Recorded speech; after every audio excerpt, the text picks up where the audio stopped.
insyaallah mari pada kesempatan malam yang berbahagia ini kita kembali lanjutkan kajian fikih kita dengan kitab Al-Fiqhu Islami wa Adillatuhu karya Syekh Wahbah Az-Zuhaili rahimahullahu taala anhu. Dan insyaallah pada malam yang berbahagia ini kita akan masuk subbab pembahasan berikutnya. Subbab pembahasan berikutnya membahas tentang mudhaja'ah. Mudhaja'ah itu tidur pada satu tempat dua orang yang berjenis kelamin berbeda, itu mudhaja'ah. Jadi mengambil tempat tidur itu namanya dalam Islam mudhaja'ah. Maka banyak sekali dalam hadis Rasul hubungan suami istri itu diistilahkan dengan mudhaja'ah karena pada kebiasaannya hubungan intim suami istri itu dilakukan pada tempat tidur. Namun yang dimaksud dengan mudhaja'ah di sini mengambil tempat tidur baik laki-laki sesama laki-laki maupun perempuan sesama dengan perempuan. Apa hukumnya? Dan jelas laki-laki dengan perempuan yang bukan mahram dilarang keras di dalam Islam untuk mengambil atau tidur di satu tempat yang sama. Nah, Bapak Ibu kaum muslimin dan muslimat yang dimuliakan oleh Allah, ini termasuk salah satu etika dalam Islam.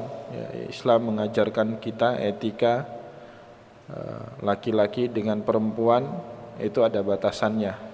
Nah, apa-apa aja batasannya dijelaskan di dalam subbab ini. Kemudian fala yajuzu an yajtami'a rajulun wa imra'atun ghairu zaujatihi fi madja'in wahidin.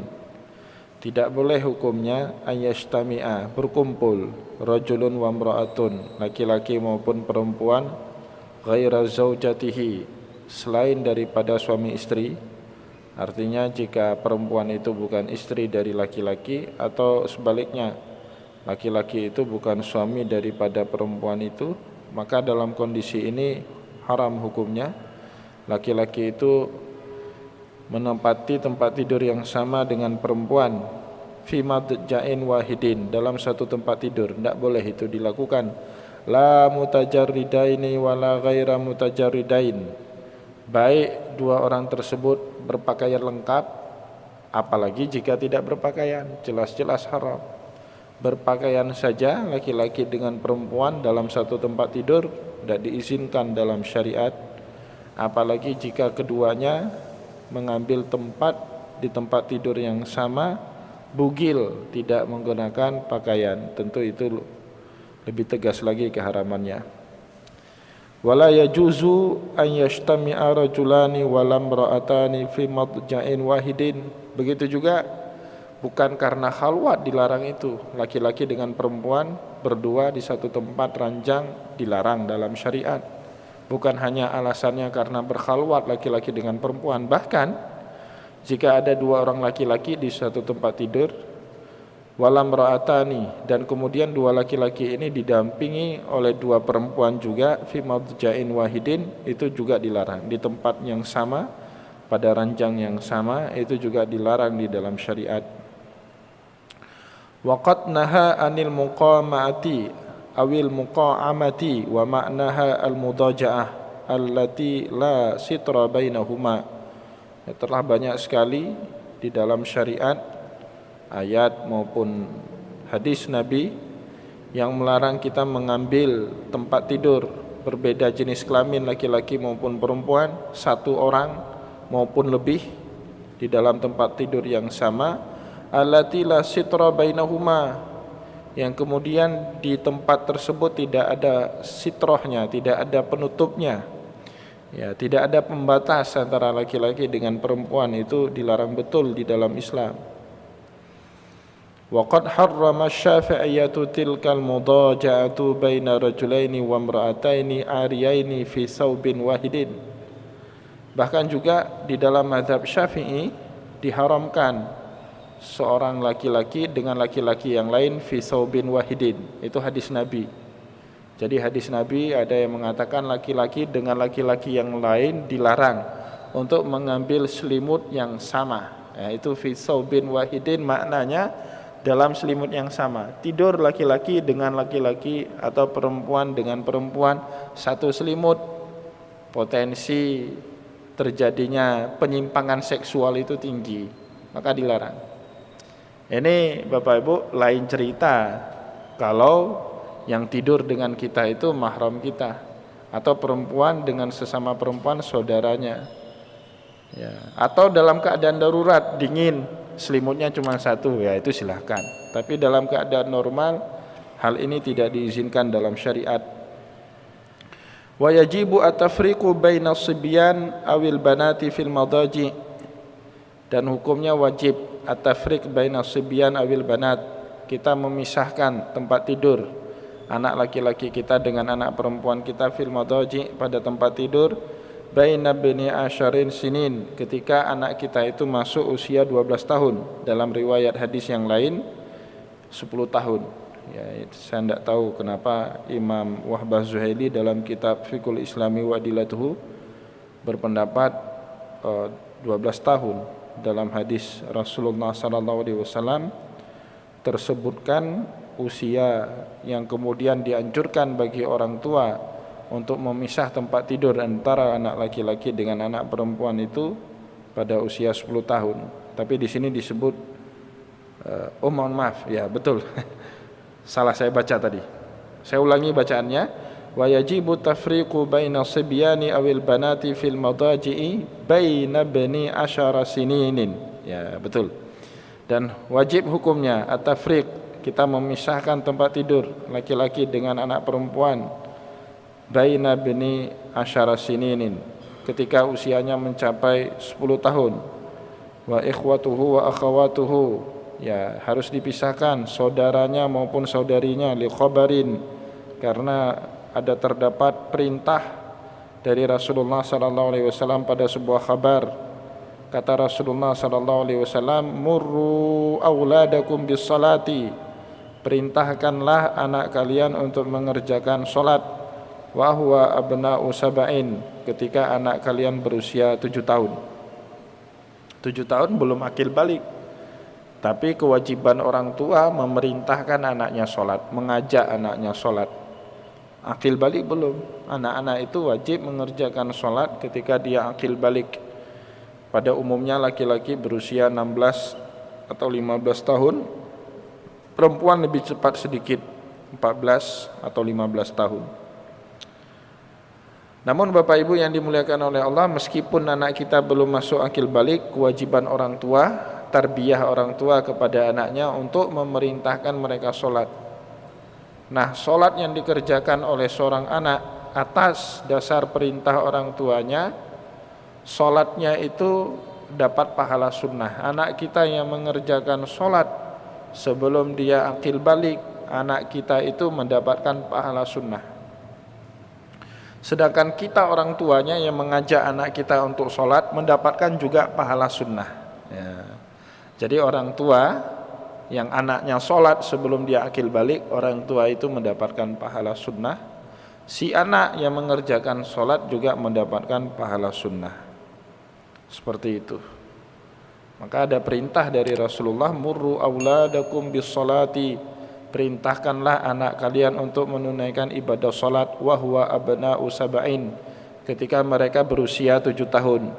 Bahkan perintah Rasulullah SAW itu lebih keras, wadribuhum 'alaiha wa hum abna'u 'asharin, dan pukulilah ya anak, wadribuhum 'alaiha, pukulilah mereka, maksudnya anak-anak kita itu ketika mereka meninggalkan sholat, 'alaiha, gara-gara mereka meninggalkan pekerjaan sholat, wahum abna'u 'asharin, jika mereka sudah melampaui usia 10 tahun.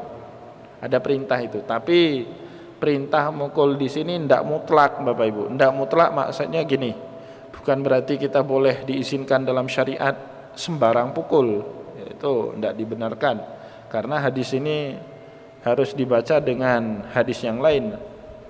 Rasulullah berkata dalam hadis yang lain, dalam konteks tarbiyah, pukul yang diizinkan adalah darbatun ghaira mubarrihin, pukulan yang tidak menyisakan bekas.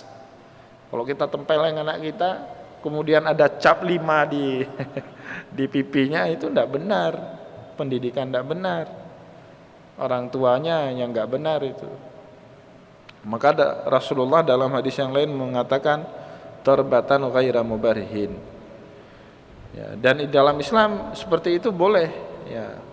Wa ini imra'atun khafat min ba'liha nusyuzan aw i'radan fala junaha 'alaihima an yusliha bainahuma sulha wafriquhunna fil madaji'i wadribuhun, kata Allah. Jadi kalau ada istri kita yang kita khawatirkan nusyuz itu kita khawatirkan dia buat perbuatan selingkuh, sudah kita nasihati, masih juga berhubungan dengan temannya dulu itu, sudah beberapa kali dalam Islam, wadribuhunna wafriquhunna fil madaji'i wadribuhun, diizinkan kita untuk pisah ranjang atau bahkan mukul.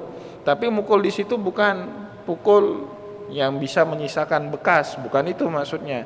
Bukan pukul di kepala, bukan pukul di muka, bukan pukul yang meninggalkan bekas, tapi darbatan ghaira mubarrihin, pukul untuk memberikan pelajaran yang tidak meninggalkan bekas dan tidak di tempat-tempat yang vital seperti di muka, ya di alat kelamin dan seterusnya. Jadi tidak benar jika Islam mengajarkan kekerasan dengan bisa mukul di dalam semua tubuh, itu tidak benar. Tapi diikat oleh Rasulullah dengan hadis yang lain, pukul itu dengan sangat lembut sampai-sampai tidak meninggalkan bekas. Begitu juga dalam konteks hadis ini Rasulullah mengizinkan kita, bahkan memerintahkan, di sini fi'il amr, wadribuhum 'alaiha wa hum abna'u 'asharin, pukul anakmu dalam konteks mendidik tadi ketika mereka meninggalkan sholat dan usia mereka sudah mencapai 10 tahun. Nah, ini kaitan dengan pembahasan kita pisah ranjang tadi, wa farriqu bainahum fil madaji, dan pisahkanlah ranjang anak laki-laki dengan anak perempuanmu ketika mereka masuk usia 10 tahun. Ya. Jadi penting itu hadis itu, Bapak Ibu yang dimuliakan oleh Allah, laki-laki dengan perempuan untuk kita pisahkan ranjang. Sebelum itu boleh diizinkan dalam syariat. Tapi ketika masuk 10 tahun, si laki-laki itu makin punya kecenderungan, dia sebagai laki-laki, salah satu kecenderungan laki-laki itu senang kepada lawan jenisnya. Begitu juga perempuan, masuk 10 tahun itu mulai menampakkan ciri-ciri kewanitaannya.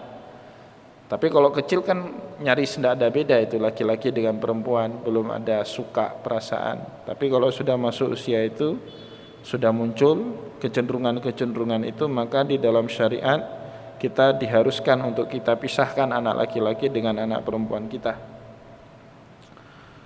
Begitu juga etika kemudian yang dibahas dalam fikih, dalam Islam, wa tasunnu musahfahatur rajulaini wal mar'ataini, dan sunnah hukumnya sesama laki-laki maupun sesama perempuan jika bertemu untuk musafahah. Musafahah itu berjabat tangan. Jadi salam, ya memberikan salam itu sunnah dalam Islam. Menjawab salam itu wajib. Tapi salam yang kemudian diiringi dengan berjabat tangan itu musafahah namanya, dan itu asyaddul mahabbah atau asyaddul mustahab.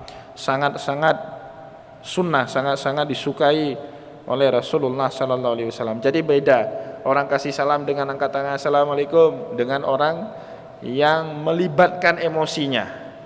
Jadi pelibatan emosi itu ada body touch. Body touch itu sentuhan tubuh, itu beda kesannya. Bapak, Ibu lewat di hadapan orang lain cuma angkat tangan assalamualaikum, beda itu dengan jabat tangan.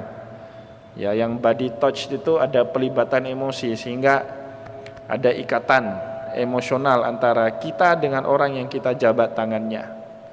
Maka oleh karena itu dalam budaya masyarakat Arab, kalau ketemu sahabat lama atau sesama famili, kerabat, handai taulan, itu tidak hanya musafahatul yadaini, tidak hanya berjabat tangan, tapi diteruskan sampai pelak-peluk, ya berpelukan, bahkan cipika-cipiki antara laki-laki dengan perempuan. Tentu itu antara sesama laki-laki. Tentu itu budaya, ya, antara satu daerah dengan daerah yang lain yang berbeda dalam memberikan jabat tangan dalam musafahah.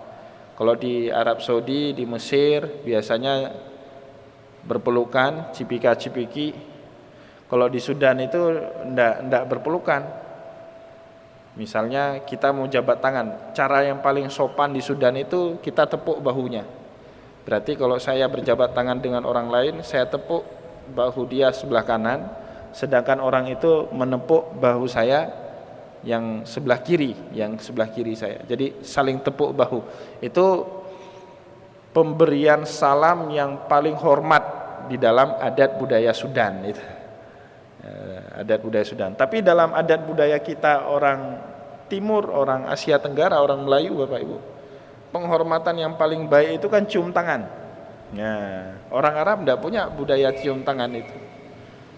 Cium tangan seorang yang lebih muda, cium tangan kepada orang tua, itu di Arab tidak mengenal budaya itu. Maka waktu saya bawa istri saya umroh 2015, kemudian kita bersilaturahim kepada salah seorang sahabat saya, orang Mesir, yang kebetulan tinggal di Madinah Al-Munawwarah. Ketika ketemu dengan orang tuanya, istri saya cium tangannya, kaget dia, apa ini? Kemudian orang Arab itu nanya, ibu teman saya itu nanya, hadza min taqalidikum, apa ini takalid kalian? Takalid itu adat kalian? Ya, itu adat kami memuliakan orang yang lebih tua. Oh, dia bisa paham. Jadi musafahah itu bentuk penghormatan kepada orang lain berbeda-beda, tergantung adat istiadat setempat. Kalau kita kan orang yang lebih muda cium tangan orang yang lebih tua, minimal membungkuk. Kalau nggak sampai kita cium tangan, budaya kita itu membungkukkan badan, tanda kita respect, kita sangat hormat kepada orang yang ada di depan kita. Tapi dalam budaya Arab Sudan itu aneh, dianggap aneh, membungkuk. Kalau kita salaman aneh. Jadi cara menghormati yang paling baik di Sudan itu apa? Saling tepuk bahu. Itu caranya. Kalau di Arab Teluk, Saudi Arabia, Qatar, ya, bahkan juga di Mesir, bersalaman berjabat tangan yang paling bagus itu saling berpelukan, diiringi saling cium pipi. Ya, ciumnya bukan cium tempel pipi seperti ini, betul-betul cium apa? Kalau di Mesir bahkan jigongnya liurnya itu nyisa di pipi kita, itu tinggal di pipi kita. Tapi itu kemuliaan bagi mereka. Ya kalau kita nggak tahan. Bentuk musafahah lain orang Arab. Kalau mereka usap kepala kita itu, pegang kepala kita, wah itu dia sayang betul itu sama kita. Jadi misalnya dulu saya kebetulan di Mesir tinggal di asrama Al-Azhar di Abbasiyah. Itu kalau orang Arab teman kita sholatnya di saf ke-6, misalnya dia di saf depan, kemudian dia setelah sholat tidak zikir langsung keluar. Kalau kita kan melangkahi saf-saf itu kita tepuk bahu kan, kita minta izin, kita tepuk bahu minta izin, kemudian kita langkahi saudara kita itu, bahunya kita langkahi. Kalau orang Arab enggak, kalau dia kenal kita dan hubungan kita baik dengan dia, yang dipegang kepala kita pegang kepala kita. Kalau orang nggak tahu, orang kita udah berantem itu kan. Nah, jadi beda budaya, beda tradisi, cara menghormati orang lain antara satu tradisi dengan tradisi yang lain itu beda. Ya. Cara salaman pun beda-beda, Bapak Ibu. Ya, coba Bapak Ibu lihat orang Italia itu jabat tangannya bukan seperti ini, tapi seperti ini, jabat tangannya itu. Orang Italia seperti itu. Kalau kita kan seperti ini, lurus. Kalau mereka seperti ini. Ya, itu beda-beda, cara jabat tangan itu beda-beda. Nah itu makanya kemudian dijelaskan dalam kitab Fiqhul Islami wa Dilatuhu, jabat tangan itu sunnah, cuman teknis jabat tangan itu diserahkan kepada adat budaya istiadat masing-masing. Wa tasunnu musafahatur rajulaini wal mar'ataini liqaulihi alaihi salatu wassalam fima yarwihi At-Tabari wal Baihaqi, sebagaimana riwayat hadis yang diriwayatkan oleh Imam At-Tabrani wal Baihaqi, innal mu'mina idza laqiyal mu'mina, jika seorang mukmin ketemu dengan mukmin yang lain, fasallimu alaihi wa akhadha biyadihi, kemudian dia berikan salam kepada mukmin itu, wa akhadha biyadihi, kemudian dia jabat tangannya, fasafahahu, kemudian orang tersebut juga berjabat tangan dengan orang itu, tanasarat khotayahuma kama yatanasaru waraqus syajar, maka bergugur-gugurlah ya kedua dosa orang tersebut. Punya dosa jabat tangan, ya guguran dosa kita itu kama yatanasaru waraqus syajar, sebagaimana bergugurnya daun-daun dari pohon ketika musim gugur. Ya, jadi Bapak Ibu, itu hadis Rasulullah. Maka minta maaf itu enggak cukup lun laki mu'ah, itu enggak cukup seperti itu. Tapi harus disertai dengan body touch, dengan kontak fisik. Salah satunya dalam ajaran Islam itu ya berjabat tangan, minta maaf, berjabat tangan. Kalau bisa kemudian saling berpelukan antara satu dengan yang lain, itu sangat dianjurkan di dalam Islam. Rasulullah dalam hadis yang lain mengatakan gini, tasafahu yudhibul ghaila min qulubikum. Senanglah kalian bersalam-salaman antara sesama kalian. Ketemu jabat tangan, Kenapa seperti itu? Yuzhibul ghaila fi qulubikum. Jabat tangan itu salah satu solusi menghilangkan kedengkian dengan orang yang sedang kita jabat tangannya itu. Jadi kok tanda orang itu bermasalah dengan kita Bapak Ibu, orang itu tidak berani kontak, nggak berani matanya itu tidak berani natap kita itu. Jadi kalau kita punya dengki sama seseorang, mata kita itu pasti tidak berani menatap orang yang kita dengki itu, tidak berani. Maka salah satu cara mengobatinya menurut Rasulullah adalah jabat tangan, sering jabat tangan, senang berjabat tangan. Tasafahu yadzabul ghaila min qulubikum, kata Rasulullah.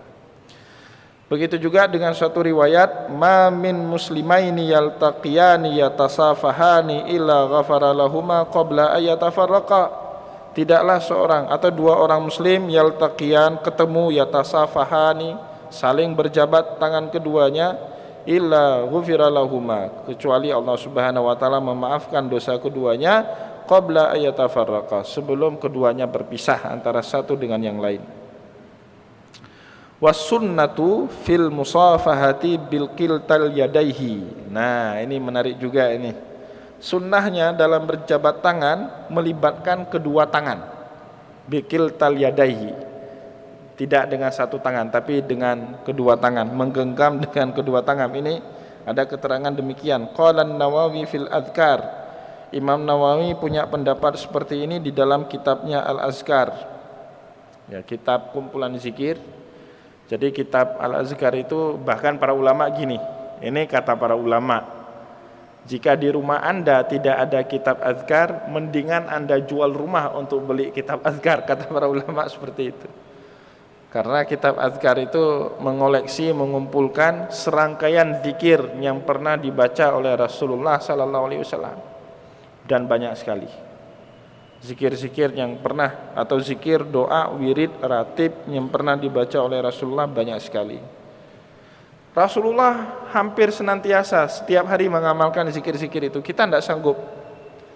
Maka oleh karena itu Bapak Ibu, kata Imam Nawawi dalam kitab Azkar, kita pilih zikir yang terbaik yang menurut hajat kita, sesuai dengan kebutuhan kita, dan kemudian kita amalkan zikir tersebut. Kalau zikir semua tidak sanggup Bapak Ibu, enggak bisa cari nafkah. Bapak Ibu tidak bisa main-main dengan keluarga kita, tidak bisa bersenda gurau dengan teman kita, tidak bisa ngopi lagi kalau semua kita amalkan. Maka kata Imam Nawawi, pilih zikir yang sesuai dengan kebutuhan Anda, sesuai yang pernah diajarkan oleh Rasulullah sallallahu alaihi wasallam. Apa kata beliau dalam kaitannya berjabat tangan? I'lam annal musafahata mustahabbatun inda kulli liqa'in. Ketahuilah oleh kita semua, berjabat tangan itu mustahabbatun, hukumnya sunnah, inda kulli liqa'in, pada setiap kali kita bertemu dengan saudara kita. Wa amma ma'tadahun nasu minal musafahati ba'da salati subhi wal asri. Ya, ini menarik. Ini yang sering diperdebatkan oleh kita ini. Adapun yang sudah menjadi kebiasaan banyak orang, minal musafahah, saling berjabat tangan, kapan? Ba'da salati subhi, ya, setelah salat subuh, wal asri, dan setelah asar.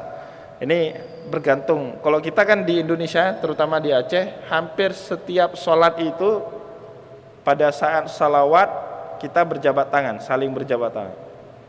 sallallahu ala Muhammad, jabat tangan kita. Atau ada juga sebagian masjid assalamualaikum, assalamualaikum, toleh kanan, toleh kiri, jabat tangan. Kalau di Arab Bapak Ibu, budaya jabat tangan itu setelah sholat subuh. Di Mesir setelah sholat subuh. Sama kayak di kampung saya tinggal di Ili, itu setelah sholat subuh, setelah zikir, bangun, sama-sama salaman, putar seperti itu. Jadi semua dapat salaman. Di sebagian negeri Arab, di Damaskus, di Lebanon, itu tidak hanya habis sholat subuh, habis sholat asar juga seperti itu, salaman semua. Nah ini kata Imam Nawawi, wa amma ma'tadahun nas, apa yang sudah dianggap menjadi kebiasaan oleh orang banyak, minal musafahati, dari saling berjabat tangan, ba'da sholati subhi wal asri, setelah sholat subuh dan asar. Kalau di tempat kita ya di semua selesai sholat, pada setiap selesai sholat kita punya kebiasaan saling berjabat tangan. Benar, fala aslalahu fi syar'i ala hadzal wajhi, tidak ada sumbernya, tidak ada dasarnya dalam pandangan syariat. Itu benar, tapi kejelasannya masih koma, belum titik ya, masih ada penjelasan berikutnya. Walakinna la ba'sa bihi, tetapi kalau terus mau ditradisikan itu, mau dibiasakan itu enggak apa-apa, itu baik. Jadi ini yang berbeda dengan saudara-saudara kita orang-orang salafi. Jadi sesuatu yang tidak pernah dicontohkan oleh Rasulullah, maka semuanya masuk ke dalam kategori bid'ah. Itu pemahaman orang salafi. Tapi pemahaman kita Ahlussunnah wal Jamaah yang tidak ditirukan, yang tidak dicontohkan oleh Rasulullah dalam ibadah mahdah, kalau kita buat inovasi itu bid'ah. Ibadah mahdah, berjabat tangan itu bukan ibadah mahdah Bapak Ibu. Yang masuk ke dalam kategori ibadah mahdah itu apa? Sholat misalnya, haji misalnya. Sudah telah jelas-jelas dalam Al-Quran disebut haji itu asyharun ma'lumat, bulan-bulan tertentu. Datang kita laksanakan haji bulan Rabiul Awal, bulan depan misalnya. Ini Safar, bulan depan Rabiul Awal. Alasannya apa? Kemarin tidak bisa naik haji, lagi Covid. Wah itu bid'ah betul itu. Kenapa? Berkaitan dengan ibadah mahdah, bid'ah itu. Tapi kalau tidak berkaitan dengan ibadah mahdah, kebiasaan, tradisi, tadi kan tradisi, kebiasaan di tengah masyarakat, maka tidak ada yang namanya bid'ah. Bid'ah dalam makna dhalalah itu tidak ada. Tetapi bid'ahnya baik jika dia sesuai dengan spirit dan semangat syariat, baik bid'ahnya. Itu pemahaman para ulama Ahlussunnah wal Jamaah. Maka kata Imam Nawawi, Bapak Ibu, ahli hadis ini Imam Nawawi, ya, walakinna la ba'sa bihi. Betul memang la aslalahu fi syar'i ala hadzal wajh. Jadi tidak ada dasarnya kebiasaan kita itu yang berjabat tangan setelah salam itu, tidak ada kebiasaan, tidak ada dasarnya dari Rasulullah. Betul itu, tidak kita bantah. Cuman menjadi pertanyaan berikutnya, apakah itu bid'ah? Apakah semua yang enggak dicontohkan oleh Rasulullah itu bid'ah? Ahlussunnah wal Jamaah berpendapat iya, kalau dia berkaitan dengan ibadah mahdah. Tapi kalau tidak berkaitan dengan ibadah mahdah, fala ba'sa bihi, tidak apa-apa. Ya, jabat tangan itu kan kebiasaan, bukan ibadah mahdah. Ya tidak apa-apa. Maulid Nabi bukan ibadah itu, maulid Nabi. Masa maulid Nabi ibadah? Kalau ibadah ada syarat, ada rukunnya. Apa rukun maulid Nabi? Apa syarat maulid Nabi? Beda dengan sholat. Sholat ada rukun dan syaratnya. Maka ya tidak apa-apa.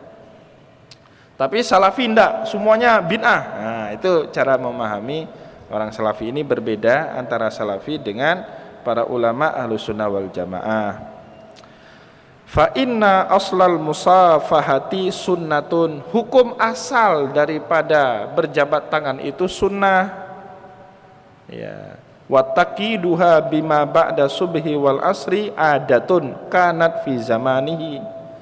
Wa taqiduha, adapun kebiasaan atau dikaitkannya berjabat tangan itu ba'da subhi wal asri, setelah salat subuh dan asar, ataupun dalam salat-salat yang lainnya, adatun kanat fi zamanihi, adat istiadat, kebiasaan masyarakat, fi zamanihi, pada suatu zaman tertentu. Tidak ada di zaman Rasulullah, benar, tapi ini adat adat kebiasaan. Maka para ulama-ulama itu buat kaidah. Salah satunya Ibnu Rajab Al-Hambali, ya, orang ulama besar mazhab Hambali. Nama beliau Ibnu Rajab Al-Hambali.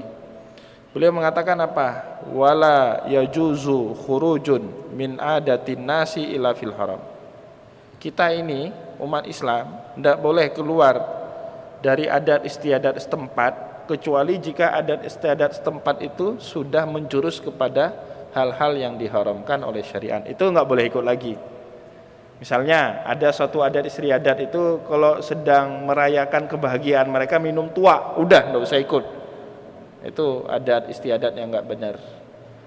Tetapi selama adat istiadat itu tidak menjurus ke haram, bahkan para ulama mengatakan serempet makruh atau makruh itu sendiri tidak boleh keluar. Maka tadi kaidahnya jelas, wala yajuzu khurujun min adatin nas ila fil haram. Tidak boleh kita keluar dari adat kebiasaan banyak orang kecuali kalau adat istiadat itu sudah menjurus kepada haram. Ya, haram yang jelas-jelas haram. Minum tua, adatnya berzina misalnya, itu jelas haram.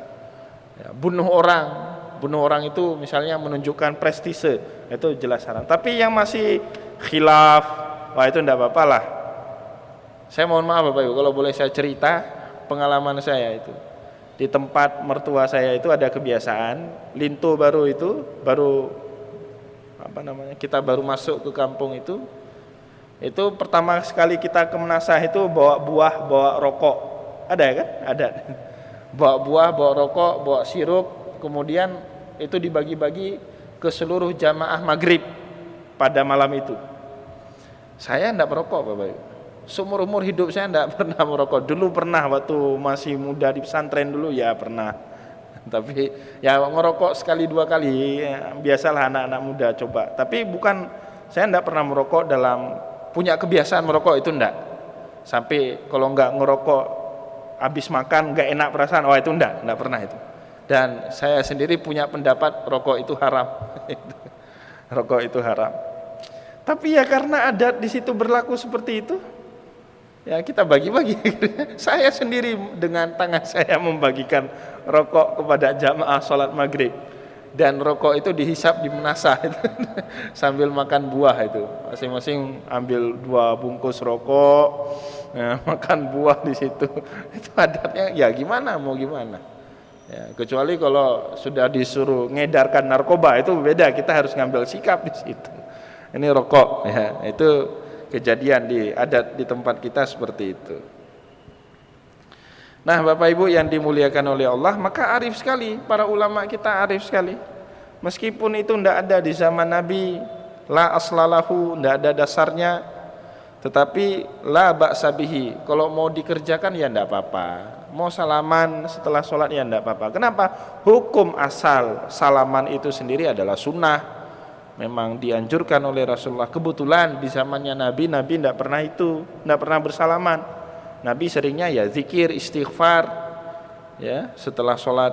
Jadi itu membuat Nabi Muhammad tidak salaman setelah sholat. Ya, wa illa fa'aqibas shalawatu kulluha kadzalik. Ini dia. Ini ditambah lagi oleh Imam Nawawi. Wa illa fa'aqiba as-salawatu kulluha kadzalik. Bahkan tidak hanya setelah sholat subuh dan asar, bahkan fa'aqiba kulli shalawatin, setelah selesai dari setiap sholat, kulluha kadzalik, sama hukumnya. Kalau bisa Anda salamanlah setelah setiap selesai sholat, kalau bisa salaman, berjabat tangan, itu baik, tidak apa-apa, meskipun tidak dikerjakan di zaman Rasulullah sallallahu alaihi wasallam. Ya.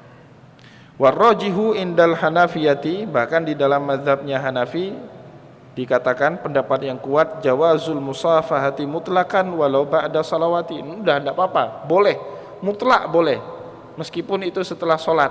Itu katanya dalam mazhab Hanafi. Baik, kita baca sedikit lagi. Wa tukrahu musafahatun man bihi ahatun kajuzamin au barasin.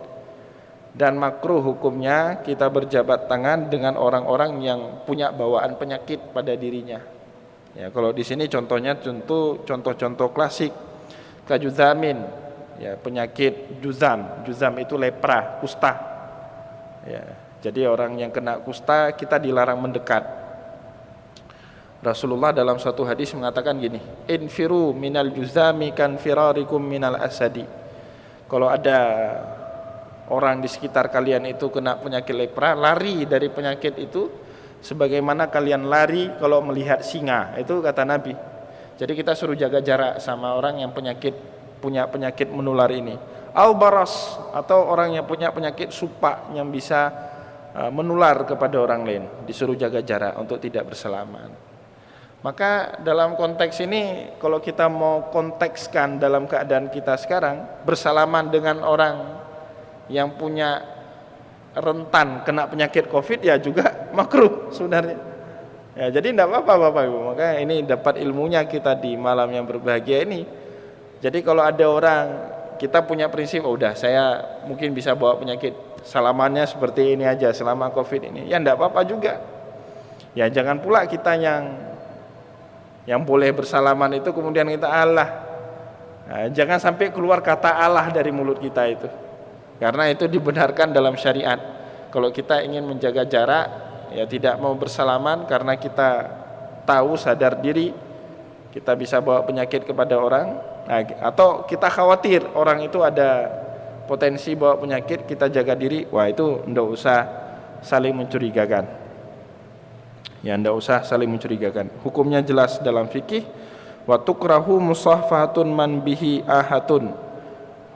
Hukumnya makruh kita bersalaman dengan orang yang punya bawaan penyakit kajuzamin, seperti orang yang kena lepra au barasin, atau orang yang kena penyakit supak pada kulitnya, khawatir kita menular. Tapi Bapak Ibu yang dimuliakan oleh Allah, saya menarik mendengar atau membaca Rasulullah SAW. Dia melarang para sahabat untuk dekat dengan orang-orang yang kena lepra. Tapi Rasulullah SAW itu, beliau itu datang dan makan semangkok dengan orang-orang yang kena lepra. Itu Rasulullah. Jadi kita umatnya dilarang untuk mendekat itu. Tapi Rasulullah melakukan itu. Tujuannya apa? Rasulullah tidak mau orang-orang yang terkena lepra itu terkucilkan, tidak mau Rasulullah. Maka diriwayatkan dalam banyak hadis Rasulullah itu makan sepiring dengan mereka. Tapi kenapa kita dilarang? Ini lastu kahayatikum. Ya, Rasulullah itu tidak sama dengan kita. Ada hal-hal yang kalau kita lakukan bermasalah Bapak Ibu, tapi karena dikerjakan oleh Rasulullah, hal itu tidak jadi masalah. Seperti itu. Rasulullah SAW puasa sambung, tidak masalah bagi beliau. Artinya enggak berpengaruh dengan fisik beliau. Tapi kalau kita puasa sambung, siang puasa, malam juga puasa, shaumul wisol itu namanya, tentu akan banyak menimbulkan masalah pada fisik kita. Rasulullah sholat malam itu hampir sepanjang malam sampai bengkak kakinya, fisiknya baik-baik saja. Bahkan paginya perang, itu kan malam perang Badar Rasulullah tidak tidur itu Bapak Ibu. Malam perang Badar tidak bisa tidur Rasulullah itu. Sampai akhirnya dibuat kantuk sama Allah. Jadi kalau kita boleh kira-kira, Rasulullah itu tidur sesaat saja. Idh yurikahumullahu fi manamika qalila. Sampai kemudian dalam tidur sesaat itu Allah membuat Nabi Muhammad mimpi melihat pasukan Quraisy itu sedikit jumlahnya, sedangkan kaum Islam itu banyak. Walau arakum katsiran lafashiltum. Seandainya Allah menampakkan pasukan Quraisy itu banyak, pasti Nabi Muhammad gentar dulu dalam berjihad. Itu sesaat saja. Tapi besoknya Nabi Muhammad perang, menang, sehat-sehat saja. Coba Bapak Ibu nanti malam bergadang, kemudian paginya suruh main bola. Jangankan 45 menit main bola, 15 menit aja sudah ngos-ngosan kan gitu. Bahkan hanaih malam. Nggak tidur malam. Tapi yang lucunya atlet-atlet kita itu, saya kenal dengan beberapa orang pemain bola Indonesia, pemain bola Aceh Bapak Ibu. Wah, sampai tidur jam 2 malam ngopi, ngosap rokok itu. Gimana atlet seperti itu? Kapan mau menang main sepak bola seperti itu? Kita bukan Rasulullah. Kalau Rasulullah baik-baik saja. Beliau enggak tidur malam, sholat tahajud sampai bengkak kaki. masih sanggup, mohon maaf, kasih nafkah batin buat istri-istrinya 9 orang, baik-baik saja. Rasulullah fisiknya masih baik-baik. Kalau kita, waduh Pak, bisa ngesot kita jalannya, ngantuk wayajak. Itu jadi bentuk kita tidak sama dengan Rasulullah. Baik Bapak Ibu yang dimuliakan oleh Allah, semoga yang kita sampaikan di malam yang berbahagia ini ada manfaatnya bagi kita semua. Semoga bisa kita amalkan dalam kehidupan kita sehari-hari apa yang telah kita sampaikan ini. Wallahu muwaffiq ila aqwamit thariq wa nasrun minallah fatun karim. Wassalamualaikum warahmatullahi wabarakatuh.